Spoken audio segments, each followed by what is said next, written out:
somos rebeldes, queridos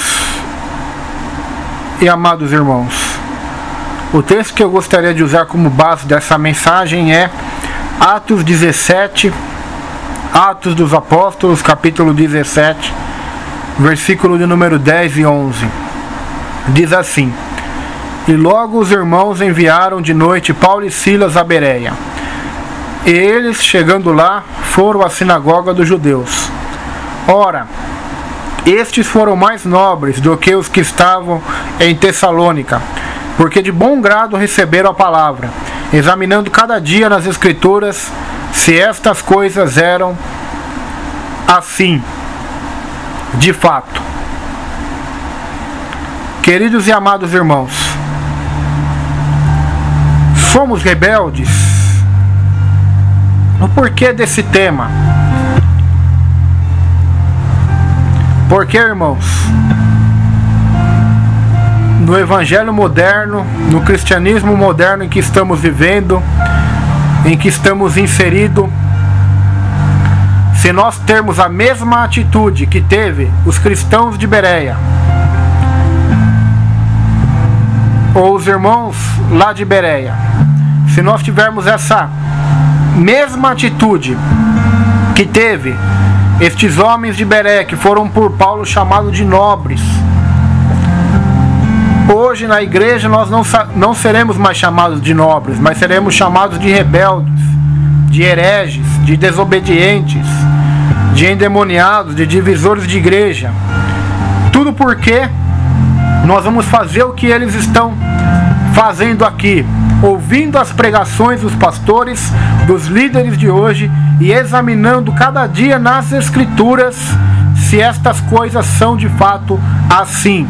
Ou seja, pegando os ensinamentos evangélicos, as pregações na mídia, na TV, as pregações nas denominações e colocando elas ao crivo das Escrituras, se estão em harmonia com a Bíblia, com as Escrituras, com o ensinamento do Evangelho, com o ensinamento de Cristo. E fazendo dessa forma, não seremos chamados de nobres pelos líderes dessa geração, mas seremos chamados de rebeldes, de incrédulos, de insubmissos, de pessoas que não têm temor de Deus, que estão tocando nos ungidos, que são críticos, são fariseus, muitos nomes que eles inventam para acusar os cristãos que fazem o mesmo que esses irmãos lá de Bereia fizeram, examinar as Escrituras. Paulo ficou contente, irmãos. Paulo ficou contente quando os irmãos de Bereia fizeram isso, examinaram nas Escrituras se realmente tudo que Paulo estava pregando, ensinando, realmente de fato estava inserido no contexto bíblico, era de fato o ensinamento da palavra de Deus. Paulo ficou alegre, ficou contente e chamou essa atitude de nobre.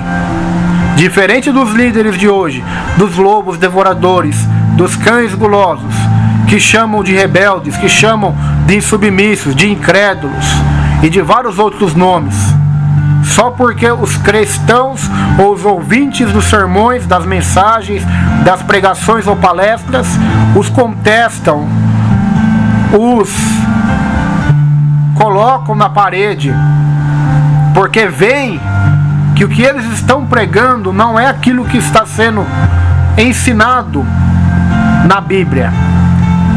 É diferente, a pregação é uma, mas o que ensina a Escritura é totalmente diferente. Então tais líderes não podem suportar os cristãos que fazem como os crentes de Bereia. Eles não conseguem suportar, por isso chamam de rebelde. E nesse contexto nós somos rebeldes, porque ainda que um anjo ou nós mesmos preguemos um evangelho que vá além daquilo que já está posto, que seja anátema, nós temos a obrigação e o dever, como cristãos, com a Bíblia na nossa mão, de contestar, de provar, de testar, de examinar todas as pregações e ensinamentos, seja da denominação que for, seja do líder que for, para ver se está em harmonia, em concordância com a palavra de Deus, com os ensinamentos do Evangelho de Cristo Jesus. Se não estiver, é anátema, deve ser desmascarado, deve ser colocado na parede, colocado à prova, como os irmãos lá da igreja de Éfeso fizeram, onde Apocalipse 2 diz que Jesus os elogiou, porque eles colocaram à prova os que diziam ser apóstolos e não eram, e os acharam mentirosos. Então devemos fazer dessa forma, devemos ser como esses cristãos de Bereia. Eles foram mais nobres do que os de Tessalônica, porque receberam a palavra de bom grado, mas examinavam a cada dia nas Escrituras se estas coisas eram de fato assim. Hoje, o povo de Deus, hoje, os evangélicos não leem a Bíblia, não examinam a Bíblia, não estudam a Bíblia. Por isso que há escândalos, há corrupção, há mercenários, há prosperação, há uma multiplicação de falsos mestres e profetas. Eles prosperam, eles levantam impérios, porque o povo não lê a Escritura, não examina as Escrituras. Vive debaixo da autoridade de um déspota, de um ditador, de um mercenário, que não tem sequer coragem de os contestar, de examinar realmente se o que esse líder prega é realmente a palavra do Evangelho. A teologia da prosperidade, a mercantilização da fé, o comércio, e tantas outras heresias e tantas outras aberrações que têm surgido no meio da igreja. E muitos têm se calado, muitos têm sido omissos, negligentes, imprudentes, porque lhes falta conhecimento da Escritura, e o povo perece por falta de conhecimento de Deus, da palavra de Deus. Jesus disse aos saduceus em Mateus 22, 29: errais porque vocês não conhecem as Escrituras e nem o poder de Deus. E muitos estão errando e ensinando errado porque não conhecem as Escrituras.